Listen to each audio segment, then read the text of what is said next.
Hi there, I'm Sylvia Plester-Silk, and 10 Minutes to Joy is your weekly invitation to reset, recharge, and rediscover your most joyful self through aha moments and simple energy techniques. Today, we're discussing being your true self. Hi, being your true self. How often have you given in to peer pressure? Recently, I was talking to a 78-year-old male friend who was talking about not giving in to peer pressure and refusing to golf in the rain. How many times have we given in to peer pressure in our lives only to regret the outcome or to feel somehow compromised within ourselves, that we gave up something important in order to try and fit in or try to belong in a way that wasn't our authentic way to belong? We try to conform so much sometimes until we twist ourselves out of shape. Instead of tuning in, taking a deep breath, grounding ourselves, connecting in with our higher selves, which is often about 6 feet above your head, 6 inches above your head. So if you just take a deep breath now and just have the intention to connect with your higher self and close your eyes, unless you're driving, please don't.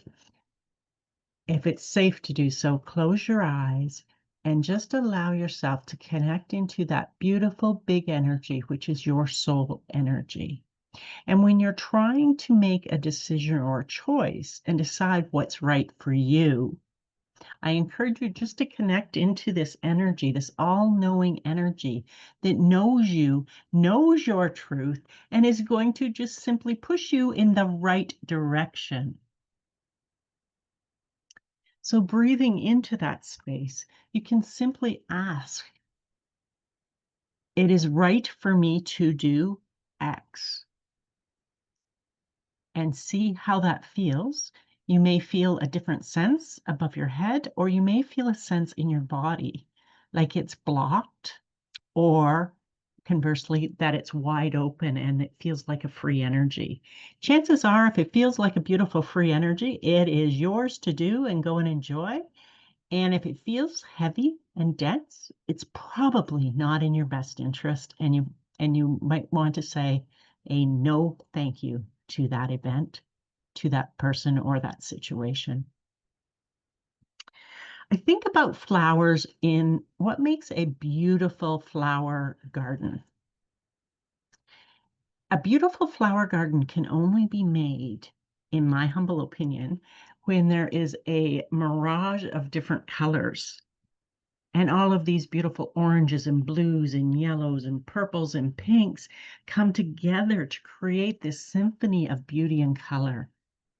And like that in our lives, we need to be so true and authentic to ourselves that we can be part of that symphony, but that we don't get taken down to be just the basic music that doesn't, and a tune that doesn't fit our tune. How can we start to just really tune in? One is tuning into our higher self. Another way is just going, am I being authentic right now? Am I compromising my own truth with the way that I'm acting, with what I'm saying, with perhaps not speaking up? Sometimes we're in situations where something's being said, and deep in our soul, we know it is not our truth, or perhaps the truth, assuming there is a truth.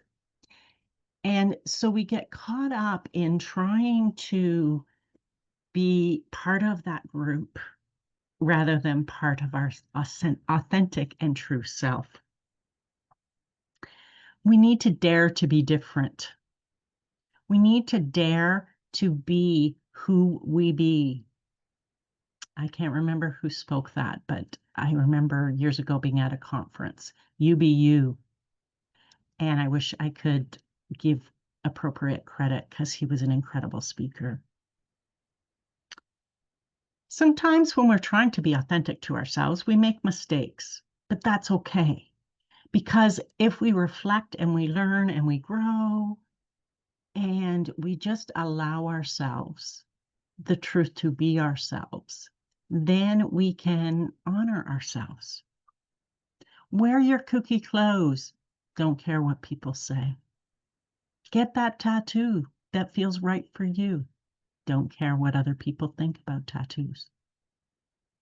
Stop conforming, because when we conform, we sometimes give up vital parts of ourselves, and we sometimes get an outcome as a society that is unacceptable to us. Perhaps we decide not to vote in an election because we don't want to cause a rift or tell somebody that we vote for a different party. Or we say something that feels like a mistruth to ourselves. Sometimes we're better not to speak up than feel like we're betraying ourselves. And sometimes we're not ready to share our truth, and that's okay too. And we can just say, I need some time to think about that, or I'm not sure how to respond, or I'm not ready to respond, and that's acceptable.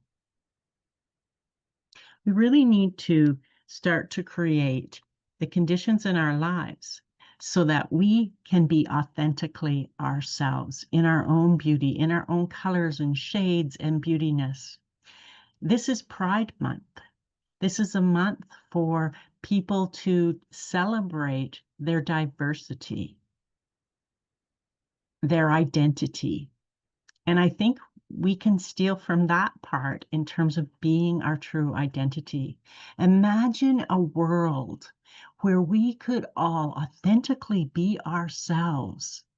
And we didn't need things like Pride Week because we had mutual respect for one another's differences and the unique things that other people can teach us that we don't already know, sometimes about ourselves and sometimes about them.